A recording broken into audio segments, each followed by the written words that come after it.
Les guerres, c'est pas juste une question de gros muscles et de chiffres. Regardez ce qui se passe en Ukraine aujourd'hui. L'armée russe a beau être géante, ça n'avance pas comme prévu. Car parfois, le sort d'une guerre repose sur les épaules de quelques gars décidés à tout donner. Exemple, Bastogne, petite ville belge paumée dans les bois. Aujourd'hui, elle est envahie par des milliers de visiteurs venus célébrer les 80 ans de la bataille des Ardennes. Et pour les Belges, c'est pas juste un vieux chapitre d'histoire. C'est là que 18 000 Américains ont tenu tête à une armée allemande colossale, changeant le cours de la Seconde Guerre mondiale. Automne 1944, les Allemands reculent, mais le moustachu a un plan. Une contre-offensive dans les Ardennes pour écraser les Alliés, prendre Anvers et refaire un Dunkerque comme en mai 40. Ça pourrait marcher. Les Américains se doutent de rien, la zone est tellement tranquille qu'ils y ont mis des soldats en mode repos ou entraînement, 80 000 gars, dont pas mal de rookies. Le 16 décembre, comme pour annoncer leur retour en Belgique, l'ennemi frappe un grand coup.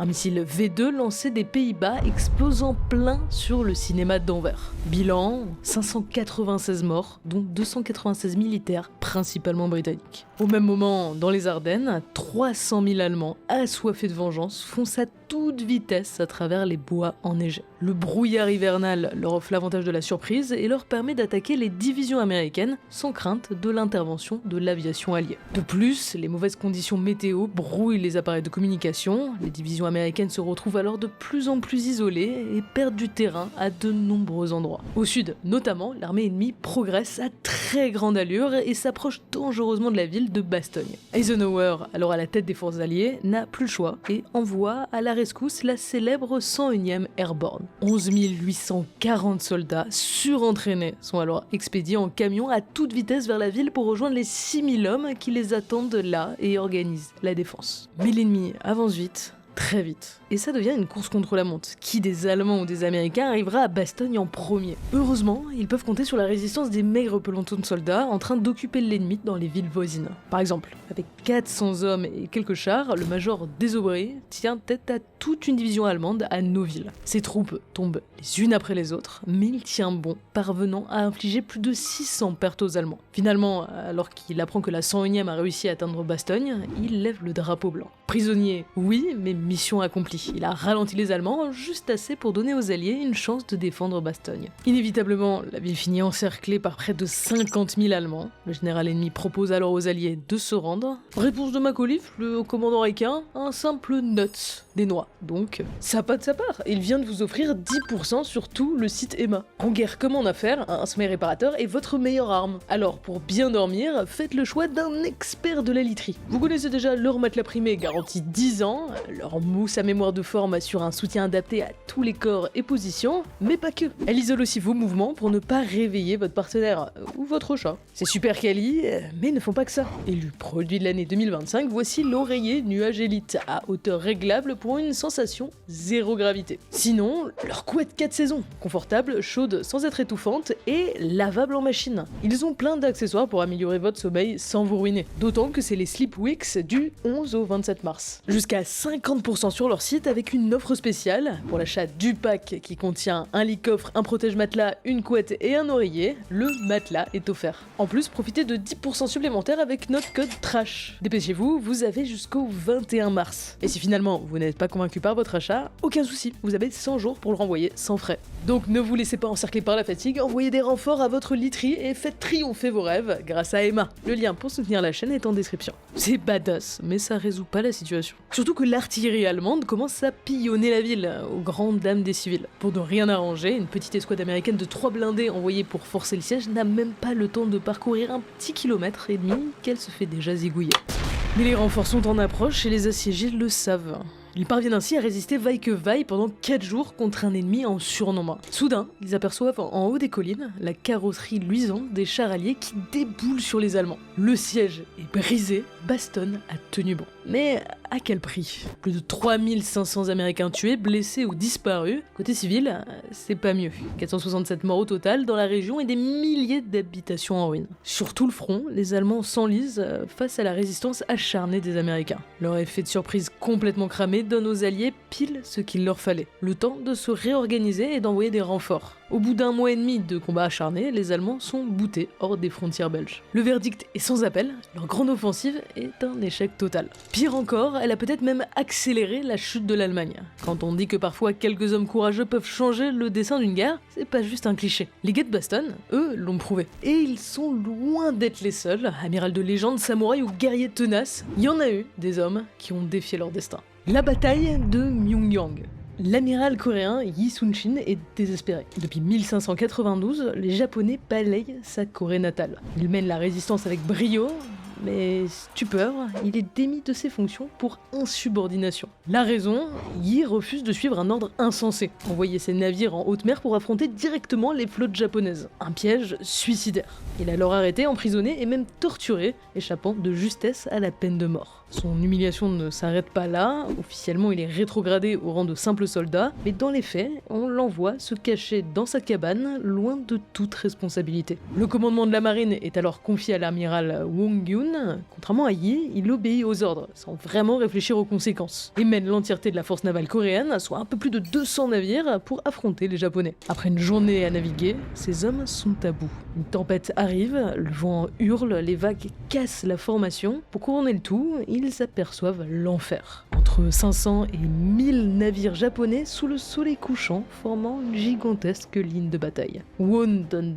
quand même l'ordre d'attaquer et charge maladroitement au cœur de l'armada ennemie pour s'y faire démonter. Obligé de battre en retraite sur l'île de Kadok. Mais il omet un tout petit détail. L'île est aux mains des Japonais. Alors que les Coréens débarquent pour chercher des provisions, ils se font trucider par la garnison ennemie sur place. 400 hommes y laissent la vie, tandis que les autres regagnent leur navire à la hâte. Les troupes sont démoralisées et n'attendent plus que se faire cueillir par la flotte japonaise. En état de choc, ils se défendent à peine et laissent leur navire se faire saboter par l'ennemi. La Corée a perdu l'entièreté de sa marine, ou presque. Un commandant coréen réussit à s'échapper au début de la bataille avec 12 navires. Un maigre espoir, mais qui sera bien utile pour la suite. Face à cette débâcle, l'état-major coréen n'a qu'une seule solution. Réhabiliter Yi Sun-shin dans son commandement et lui donner les pleins pouvoirs de la marine. Mais il fait face à un problème de taille. Il ne lui reste plus que 13 navires pour faire face aux envahisseurs japonais. Le destin de la Corée repose entièrement sur ses épaules. Il a au moins l'opportunité de choisir le lieu de l'affrontement final, le détroit de Myungyang. Connu pour ses courants traîtres et ses passages serrés, le pari est à risquer. En se retranchant dans la mer Jaune, Yi Sun-shin se coupe de toute retraite possible. S'il échoue, il n'y a aucun moyen de fuite. En fait, c'est tout ou rien. Son discours résume sa stratégie: celui qui cherche à mourir vivra, celui qui cherche à vivre mourra. Le 26 octobre 1597, entre 200 et 300 navires japonais se massent à l'entrée du détroit, sûrs de leur victoire imminente. Trop nombreux pour passer d'un coup, ils se divisent en escadres et déferlent sur la flotte coréenne par vagues successives. Mais Yi Sun-shin est prêt. Grâce à la configuration du détroit et au courant puissant, les Japonais ne peuvent ni contourner ni encercler les navires coréens. Ceux-ci, équipés d'une artillerie nettement plus performante, enchaînent alors rafale sur rafale, tout en gardant les navires japonais hors de portée d'abordage. Tandis que la bataille fait rage, un des hommes remarque un cadavre flottant sur l'eau, vêtu d'un uniforme rouge comme celui des généraux japonais de haut rang. Coup de chance, il vient de repêcher le corps inerte de Kurushima Michifusa, général de la marine japonaise. Yi Sun-shin ordonne alors de découper le corps en morceaux et le pend à son mât afin que tout le monde puisse le voir, sapant une première fois le moral des forces ennemies. Vague après vague, les 13 navires coréens parviennent à repousser les assauts japonais, transformant l'embouchure du détroit en un cimetière d'épaves et de cadavres. Alors que les Japonais commencent à vaciller, la marée tourne littéralement. C'est la seconde phase du plan de Yi. Désormais, les courants s'opposent aux Japonais, les obligeant à battre en retraite. Dans la panique, leurs navires s'emboutissent, tandis que les Coréens, galvanisés, redoublent d'ardeur et infligent des pertes dévastatrices. Lorsque les Japonais parviennent enfin à quitter le détroit pour retrouver la mer libre, ils sont vaincus. 31 de leurs navires gisent au fond de l'eau, tandis que la flotte de Yi Sun-shin est restée intacte. Cette victoire écrasante marque un tournant. La marine japonaise, autrefois invincible, renonce à toute ambition sur la mer Jaune. Ce jour-là, dans le détroit de Myungyang, Yi Sun-shin n'a pas seulement remporté une bataille, il a sauvé la Corée. La bataille d'Okeazama. Si vous avez déjà joué à Civilization, Age Empire ou même Pokémon Conquest, vous avez déjà entendu le nom d'Oda Nobunaga, un homme dont la bravoure a changé le Japon. Au début, personne ne croyait en lui. Lorsque son père, le seigneur d'Owari, meurt, Nobunaga est censé lui succéder. Et il est bizarre, excentrique et tellement malpoli qu'on le surnomme l'imbécile. Pour vous dire, il arrive en retard et mal habillé aux funérailles de son père, refusant de s'approcher de l'autel pour lui rendre un dernier hommage. Pire, lorsqu'on lui reproche son manque de manières, il s'énerve et lance une poignée d'encens contre le mur. Voilà, personne ne veut l'avoir comme chef. On lui préfère son jeune frère. Tout l'opposé, un exemple de sérieux et de maturité, se déclenche alors une guerre de succession pour le contrôle de la province d'Owari pendant 8 longues années. Faut dire que ses débuts sont loin d'être glorieux. Quand l'un de ses vassaux le trahit pour rejoindre un clan ennemi, Nobunaga lève une armée de 800 hommes et part l'affronter. Résultat, un échec ridicule. Son mentor, profondément déçu, décide de se retirer pour de bon. Il va jusqu'à se faire le seppuku, un rituel, en laissant à Nobunaga une lettre. J'ai échoué dans ma mission, pourquoi continuer à vivre? Un choc pour Nobunaga qui demande alors le soutien de son beau-père, parvient à vaincre son frère et à écarter toute opposition, unifiant ainsi la région. Mais le plus difficile reste à venir. Juste à côté se trouvent les territoires de l'un des plus puissants seigneurs de l'archipel nippon, Imagawa Yoshimoto, à la tête de 3 provinces. Il est tellement influent qu'en 1560, il lève une armée de 25 000 hommes pour marcher sur Kyoto, s'emparer du shogunat et asservir l'entièreté des seigneurs du Japon. Et puis, s'il peut vaincre Nobunaga en chemin et conquérir la province d'Owari pour son propre compte, c'est plus que bénéfique. Très vite, les défenses de la région tombent les unes après les autres, complètement submergées par l'écrasante supériorité numérique. Tout le monde panique, mais Nobunaga, lui, reste chill. Il refuse même qu'on parle de cette histoire, puis un matin, tout change. Nobunaga se lève à l'aube et rassemble ses troupes, à peine 2000 soldats. Quelques samouraïs et encore moins de cavaliers, c'est la dèche. Et pourtant, il semble toujours pas inquiet à l'idée d'affronter une armée 12 fois plus grande que la sienne. En route, Nobunaga apprend que l'ennemi est stationné dans une gorge, ça près du village d'Okeazama. Coup de bol, Yoshimoto est trop confiant. Ses gars festoient et picolent, persuadés qu'ils sont intouchables. Nobunaga, lui, connaît le coin par cœur. Son plan, c'est tromper l'adversaire. Il laisse quelques soldats sur place pour faire croire à des préparations fébriles, envoie une petite troupe de cavaliers foncer droit sur l'ennemi afin de faire croire à un dernier assaut désespéré et file avec le reste de ses hommes à travers les rizières pour contourner l'ennemi. Ses conseillers flippent, marcher en file indienne dans les rizières serait du suicide si l'ennemi contre-attaque, mais Nobunaga ne recule pas. Soudain, le ciel s'assombrit et s'ouvre sur une pluie torrentielle. Une aubaine qui leur permet de s'approcher de la position de Yoshimoto en étant sûr de ne pas être repérés. Les 2000 hommes de Nobunaga foncent alors sur l'ennemi par surprise, impréparés à une attaque venant de cette direction. Les soldats de Yoshimoto tentent une résistance désespérée. Ils n'ont même pas le temps de récupérer leurs âmes qui se font trucider et préfèrent donc se barrer à toute vitesse. Mais les parois abruptes de la gorge, censées les protéger, deviennent leur prison. En entendant du bruit à l'extérieur de sa tente, Yoshimoto pense d'abord qu'il s'agit d'une querelle. Alors, agacé, il sort pour réprimander les fauteurs de troubles et tombe nez à nez face à un samouraï de Nobunaga, la lance pointée vers lui. Il parvient à esquiver de justesse l'attaque et neutralise son assaillant. À partir de là, il y a 2 versions. Celle racontée par les chroniqueurs de l'époque, où Yoshimoto se fait tuer par un autre samouraï durant la bataille. La seconde, plus probable, raconte qu'il aurait tenté de fuir avant d'être rattrapé et exécuté. Peu importe la version, lorsque les troupes de Yoshimoto apprennent la mort de leur seigneur, elles déposent les armes. En l'espace de 2 heures, Oda Nobunaga, alors âgé de 27 ans, remporte l'une des batailles les plus décisives et extraordinaires de l'histoire japonaise. Ce triomphe fulgurant le propulse immédiatement parmi les seigneurs les plus influents du pays et n'hésite pas à en tirer parti. Conquête après conquête, il étend son pouvoir jusqu'à contrôler une grande partie du Japon, devenant l'un des 3 grands unificateurs du pays. La bataille d'Okeazama devient l'archétype de l'attaque surprise, au point d'inspirer l'assaut inattendu sur Pearl Harbor. La seconde bataille de Sabine Pass.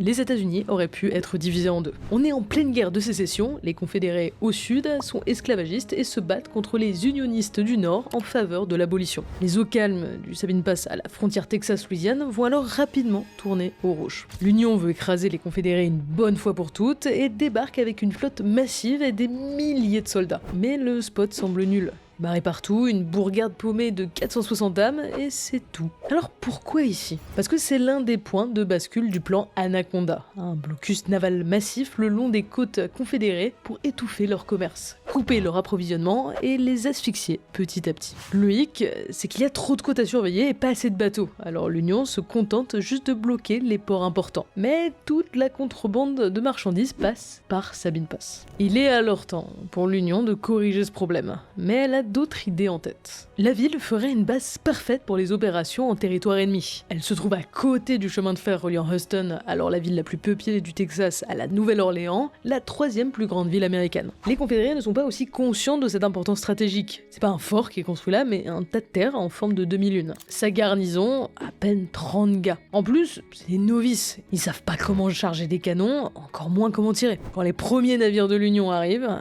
c'est la panique. Les gars tremblent sous les tirs. Seule option, la fuite. Mais c'est tellement facile que l'Union pense à un piège et se barre aussi en laissant alors les lieux totalement vacants. Une erreur toute bête qui permet aux Confédérés de reconsidérer Sabine Pass. Un tout nouveau fort va y être construit et pas par n'importe qui. L'ingénieur en chef de la Confédération, le major Kellersberger. Le fort, un mélange de bois, de fer et de terre, est désormais de forme triangulaire avec des façades dites en crémaillère. Déjà, ça permet d'amortir les dégâts si un boulet vient s'y loger, mais en plus, ça augmente considérablement l'angle d'attaque et permet de concentrer les 6 canons du fort sur une seule cible. En dessous, un magasin à poudre sous chaque emplacement, ainsi qu'un abri à l'épreuve des bombes. On change aussi son emplacement en l'éloignant de l'embouchure. Si avant, les bateaux ennemis pouvaient rester en pleine mer pour bombarder le fort, ils vont maintenant devoir s'engouffrer dans des canaux étroits un peu profonds. Le fort se trouve également sur une position plus élevée et surplombe un petit îlot d'huîtres qui divise la rivière en deux. Pour le défendre, on y assigne la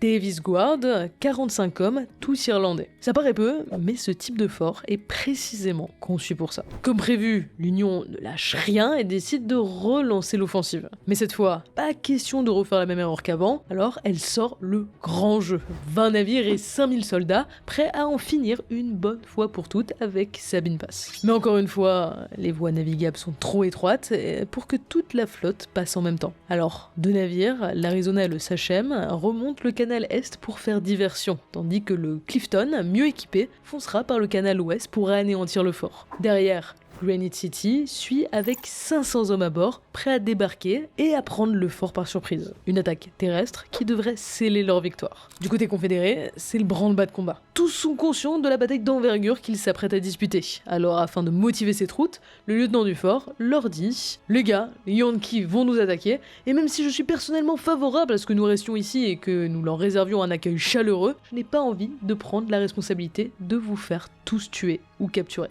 Pas le temps de finir sa phrase, qu'un de ses hommes le coupe et lance « Ah merde lieutenant, je préfère me battre que de marcher sous le soleil brûlant jusqu'à Sabine City. » Et tout le monde se met à l'applaudir. 45 hommes de la Davis Guard sont prêts et attendent leurs ennemis de pied ferme. Leur plan, viser la timonerie, donc l'appareil de direction des navires pour les neutraliser. Alors que l'Union commence à bombarder le fort à longue distance, aucune riposte ne se fait entendre. Les unionistes en viennent d'ailleurs à se demander si les canons du fort ne seraient pas de simples quakers, donc des canons factices faits de simples rondins de bois. Mais alors que le Sachem dépasse un mystérieux poteau planté dans la rivière, tout change. Un premier obus frappe le navire, suivi d'un second, puis d'un troisième, et la bataille de Sabine Pass commence. Sous une volée d'obus et à cause d'un vent contraire, le navire s'échoue sur le banc d'huîtres, l'immobilisant complètement. Un tir parfaitement ciblé parvient même à faire exploser sa chaudière. 32 personnes meurent calcinées et le reste de l'équipage saute dans l'eau pour éviter les flammes. Le Sachem est donc hors combat. En retrait, le capitaine de l'Arizona ordonne à ses hommes de repêcher les survivants puis de quitter le canal à toute allure. Mais malgré ce revers, la diversion a fonctionné. Le Clifton n'est plus qu'à quelques centaines de mètres du fort. Soudain, un tir providentiel détruit son système de direction, forçant le Clifton à s'échouer sur la rive. Bon, c'est pas très grave, le navire est maintenant positionné avec son côté tribord face au fort, alignant 4 canons directement sur l'objectif. Par contre, il est beaucoup plus vulnérable et un second tir fait exploser sa chaudière, le condamnant au même sort que le Sachem. Voyant ça, le Granite City abandonne le plan et fait demi-tour. Le drapeau blanc est hissé, l'Union a perdu. En seulement 3 quarts d'heure, les Confédérés remportent la victoire, capturant 350 unionistes, tandis que les 45 défendeurs du fort n'ont subi aucune perte. Après cette débâcle, plus aucune force de l'Union n'osera attaquer la région. Bon, après, les Confédérés ont quand même fini par perdre, épuisés face à la supériorité industrielle et numérique de l'Union. Alors oui, dans l'histoire, c'est clairement les méchants, mais il faut leur reconnaître une chose, 45 gars là, qui ont tenu Sabine Pass, ont fait preuve d'un grand courage qui force le respect. Tout ça montre que, peu importe les obstacles, l'audace et l'intelligence peuvent renverser n'importe quelle situation. Face à des ennemis plus nombreux, tous ces guerriers ont défié les pronostics et ont changé le cours de l'histoire. Qui sait si un jour vous en serez aussi capable. Pour affronter avec bravoure ces défis impossibles, assurez-vous de bien dormir grâce à Emma. Profitez de l'offre spéciale Sleep Weeks et de 10% de remise supplémentaire avec notre code TRASH, le lien est en description.